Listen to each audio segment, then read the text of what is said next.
سلامونه درنو دوستانو، زه سیام پسرلی هڅونکی ویناوال او د کاروبار لارښود یم. نن یو ډېره مهمه او په زړه پورې موضوع تاسو ته تشریح کوم. تاسو وګورئ زموږ د افغانستان د مارکیټ کینګ کوم کمپنیانې دي. زموږ مارکیټ او بازار د کومو کمپنیانو په واسطه رهبري کیږي او دغه کمپنیان ولې زموږ مارکیټ رهبري کوي، دوی کې کوم خصوصیتونه دي، څنګه دوی په رهبري کې پاتې شوي دي، څنګه دوی زموږ د مارکیټ کینګ دي. زه څو مهم شرکتونه تاسو ته تشریح کوم چې د افغانستان اقتصاد د دغو اشخاصو په واسطه او دغو کمپنیو په واسطه تقریبا چلول کیږي. یعنی دوی د افغانستان د اقتصادي ودې په برخه کې او خلکو ته د کاري فرصتونو د برابرولو په برخه کې ډیر زیات مهم رول لري. زه تاسو دا تشریح کوم. دغه شرکتونو کې لومړی تاسو ته د کاردان پوهنتون نوم یادوم. کاردان پوهنتون ولې په افغانستان کې نمبر 1 پوهنتون دی؟ دا پوهنتون څه کمال لري، کوم خصوصیتونه لري، څنګه هر یو د کاردان نوم اخلي او کاردان څنګه وکولی شو چې په افغانستان کې ځان په ښه شکل برانډ کړي. شپږ خصوصیتونه تاسو ته وایم. دا شپږ خصوصیتونه تاسو ښه په دقت واورئ. ګورئ که تاسو خپل کاروبار پیلوئ حتما دغه شپږ خصوصیتونه وګورئ، دقیق یې کړئ او ورباندې کار وکړئ. تاسو به هم د کاردان په شکل یو وخت په مارکیټ کې لیډر یئ. د کاردان د پرمختګ شپږ خصوصیت تاسو ته وایم. شپږ هغه لاملونه چې کاردان عملي کړه او نن ټاپر دی او د افغانستان په سطحه تر ټولو لومړی او بیسټ پوهنتون دی. هغه لومړی دلیل دا و چې کاردان سترانګ مینجمنت درلود. په دوه برخه کې کاردان ډیر پیاوړي لیکچران او همدارنګه مدیران مقرر کړه. دغه لیکچران او دغه مدیران د دې سبب شول چې کاردان نن ټاپ کې قرار ولري. دریمه برخه دا ده چې کاردان یو ډیر پروفیشنل انوایرمنټ جوړ کړه. کاردان په دې پسې وګرځېده چې زموږ خلک څه غواړي، د خلکو تقاضا څنګه څه شی دی، موږ کوم ډول انوایرمنټ جوړ کړو چې هغلته زموږ محصلین، شاګردان او زموږ پروفیشنل او پروفیسرز دوی پکې راحته اوسي. دوی په خپل انوایرمنټ باندې کار وکړه. انوایرمنټ یې داسې برانډ کړي چې هر څو ورته راځي د دوی انوایرمنټ خوښوي. دغه انوایرمنټ د دې سبب شو چې دوی هم ټاپ لاړ سي، نور هم پر مخ لاړ سي. څلورم، کاردان په خپل سیستم باندې او په خپل کاریکولم باندې انویسټمنټ وکړه. کاردان تر ټولو پیاوړی کاریکولم لري. داسې کاریکولم لري چې د مارکیټ د تقاضا پر اساس جوړ شوی دی. داسې پیاوړی سیستم یې ډیولپ کړی چې دغه خپل سیستم د دې سبب شو چې نوي خلک جذب کړي، نوي محصلین را جذب کړي او دغه سیستم د دې سبب شو چې دغه محصلین په ښه شکل ډیولپ سي، پر مخ لاړ سي او د کاردان نه چې هر محصل فارغېږي هغه یو ښه موقف ترلاسه کړي. پنځم، کاردان خپل کار ته ډېر دقت درلود، فوکس درلود، ډیډیکیشن درلود. تاسو وګورئ که څوک وایي چې زه بزنس وایم نو هر یو تاسو وایي چې کاردان کې ووایه. کاردان په بزنس کې ځان مناپلي کړه. کاردان په بزنس کې ځان برانډ کړه او پروفایل کړه.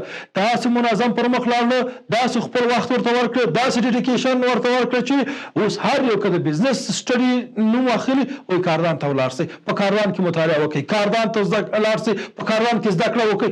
د هر یو په ذهن کې د بزنس ریلیټډ موضوعات چې تاسو یادوئ کاردان نوم راځي. یعنی په کل کې کاردان دومره فوکس او دومره ډیډیکیشن درلود چې په یوه برخه کې ځان ډېر ښه پروفایل کړ. کاردان وویل یوه برخه اخلم، په دغه برخه باندې کار کوم، ځان ښه پروفایل کوم او ځان یو سټیج ته رسوم. همدغه کار یې وکړه. د کاردان پوهنتون یو پروفیسر د اسیا په کچه لومړی مقام اخلي. دا یو اسانه کار نه ده. اټس ناټ ایزي.